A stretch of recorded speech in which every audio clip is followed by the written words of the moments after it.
L'océan était un chaos de vagues gigantesques et de vents rugissants, enveloppant notre bateau comme un prédateur prêt à frapper. Chaque mouvement du navire était un coup brutal, projetant nos corps dans toutes les directions. Le ciel avait viré au noir d'encre, zébré d'éclairs violents qui illuminaient sporadiquement le pont trempé de notre embarcation.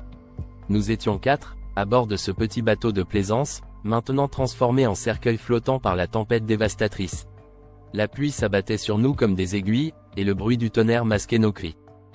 Le mât principal a cédé soudainement, comme s'il s'était cassé en deux sous le poids de la tempête. Le craquement était assourdissant, suivi d'un basculement dangereux du bateau. La voile, déchirée en lambeaux, flottait mollement dans l'air furieux, devenue inutile face à la puissance des éléments. Nous étions réduits à l'état de jouets ballottés par les vagues monstrueuses. Quand le calme est enfin revenu, il nous a laissés face à une mer infinie et menaçante, s'étendant dans toutes les directions. L'horizon était un anneau uniforme et gris, la ligne où le ciel semblait se fondre avec l'eau. C'était comme si le monde extérieur avait disparu, ne laissant plus qu'une étendue liquide, sans aucune terre en vue. La réalité de notre situation nous a frappés de plein fouet. La radio, en proie à l'humidité salée, n'émettait plus que des grésillements. Nos appels de détresse se perdaient dans le silence infini de l'océan. Nous étions seuls, condamnés à survivre sans aucune certitude d'être retrouvés. Lorsque nous avons découvert une fuite dans la coque, l'inquiétude s'est transformée en une terreur sourde. L'eau s'infiltrait lentement, goutte à goutte, et chaque seau vidé semblait à peine suffisant pour compenser le flot qui se faisait de plus en plus insistant. Écoper est devenu notre nouvelle routine. Nous passions des heures à jeter l'eau par-dessus bord, les muscles en feu, les mains écorchées par l'effort. Les provisions étaient une autre source d'angoisse. Lors de la tempête, une vague gigantesque avait déferlé sur le bateau, inondant la soute à provisions. Nos rations, soigneusement emballées, avaient été gorgées d'eau salée. Nous ne pouvions compter que sur une poignée de boîtes de conserve qui avaient échappé au désastre, et quelques barres énergétiques, désormais notre maigre espoir de survie. Chaque morceau de nourriture était rationné avec une rigueur impitoyable. Nous mangions peu, et chaque bouchée était une lutte contre l'instinct de tout avaler d'un coup. La faim commençait à devenir une sensation permanente, un vide constant que nous devions apprendre à supporter. Avec les jours qui passaient, les tensions ont commencé à s'aggraver. Les visages se durcissaient, les regards devenaient plus méfiants. L'eau douce, notre ressource la plus précieuse, diminuait rapidement. Un jour, une dispute a éclaté entre deux membres de l'équipage. L'un avait été surpris en train de boire plus que sa part. Les cris ont déchiré l'air lourd et moite, et pour la première fois, la violence physique a failli éclater. Nous étions 4, mais la tempête nous avait transformés en ennemis potentiels, chacun guettant les erreurs des autres. Un matin, après une nuit de sommeil entrecoupée par les va-et-vient constants des vagues, nous avons aperçu une ligne de pêche flottant à la surface. Elle paraissait vieille, avec un hameçon rouillé au bout, mais c'était notre meilleure chance d'obtenir de la nourriture. Nous avons rapidement essayé de l'utiliser, attachant ce que nous pouvions trouver comme appât, mais les prises étaient rares. Quand nous réussissions à attraper un poisson, l'euphorie était de courte durée.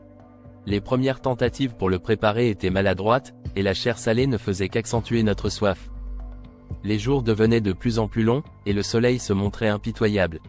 Les brûlures de la peau, les lèvres gercées par le sel et le manque d'eau rendaient notre lutte plus douloureuse. La chaleur écrasante étouffait nos forces, et certains commençaient à souffrir de délire. L'un d'entre nous s'est mis à parler à voix haute, évoquant des souvenirs d'enfance, appelant des noms de personnes absentes depuis longtemps. Ces hallucinations étaient le signe que l'épuisement mental avait pris racine en nous, et le pire, c'était qu'il n'y avait rien à faire pour les arrêter. Puis, une deuxième tempête s'est abattue sur nous. Moins violente que la première, elle était néanmoins suffisamment forte pour rappeler à chacun la fragilité de notre situation. Les vagues, bien que plus petites, étaient toujours capables de nous renverser à tout moment. Le bateau craquait encore sous la pression, et notre travail acharné pour écoper l'eau devenait une course effrénée contre le temps. L'un d'entre nous s'est effondré, victime d'une sévère déshydratation. Nous avons essayé de l'aider, de lui donner les quelques gouttes d'eau qui nous restaient, mais ses forces diminuaient chaque jour. La nuit, le danger était encore plus palpable. L'obscurité totale, perturbée seulement par le clapotis de l'eau contre la coque, nous plongeait dans un sentiment d'abandon. Nous redoutions le moindre bruit suspect, et chaque craquement de bois nous donnait l'impression que le bateau allait se fendre en deux. Un soir, alors que nous étions tous trop épuisés pour bouger, une vague imprévisible a fait basculer l'un d'entre nous par-dessus bord. J'ai entendu le bruit sourd de la chute, suivi de cris étouffés par l'eau. Nous avons plongé des mains dans l'obscurité, cherchant désespérément à le ramener à bord. Ce n'est qu'après ce qui nous a semblé être une éternité que nous avons réussi à le hisser hors de l'eau, tremblant et glacé. Nous étions de plus en plus fragiles, de plus en plus exposés. L'infection qui s'est développée sur la blessure de l'un des nôtres, causée par un hameçon rouillé, a ajouté un nouveau fardeau à notre liste de malheurs. Son état empirait rapidement, fièvre, frissons, délire. Nous n'avions rien pour soigner l'infection, juste quelques morceaux de tissu pour tenter de nettoyer la plaie. Les jours passaient, et le malade perdait de plus en plus ses forces, ses yeux se perdant dans le vide.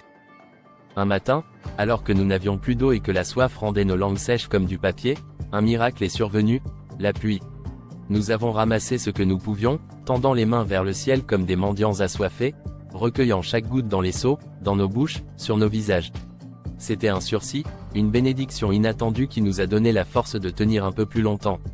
Nous avons bu jusqu'à ce que nos ventres soient pleins, savourant cette sensation de fraîcheur que nous avions oubliée.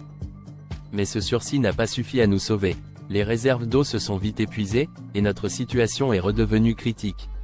Nos corps étaient émaciés, nos esprits épuisés, et même la volonté de continuer semblait se dissoudre lentement. La solitude et la peur avaient pris le dessus. Un jour, nous avons aperçu un avion à l'horizon, une lueur d'espoir dans cette mer désespérante. Nous avons fait signe de toutes nos forces, utilisant les morceaux de miroir que nous avions improvisés en signaux. Ce fut long, angoissant, mais enfin, il nous a vus. Le bateau de sauvetage est arrivé quelques heures plus tard, se découpant sur l'horizon comme une vision. Lorsque nous avons été tirés hors de notre embarcation, nos jambes ne nous soutenaient plus, nos mains tremblaient. Le sauvetage marquait la fin de notre errance, mais la mer avait laissé des traces profondes en nous. Ce n'était pas seulement la faim et la soif qui nous avaient marqués, mais la lutte interminable contre l'immensité de l'océan, contre nous-mêmes et nos peurs les plus profondes. Nous étions sauvés, mais une partie de nous resterait à jamais perdue, quelque part, à la dérive dans l'infinité bleue du Pacifique.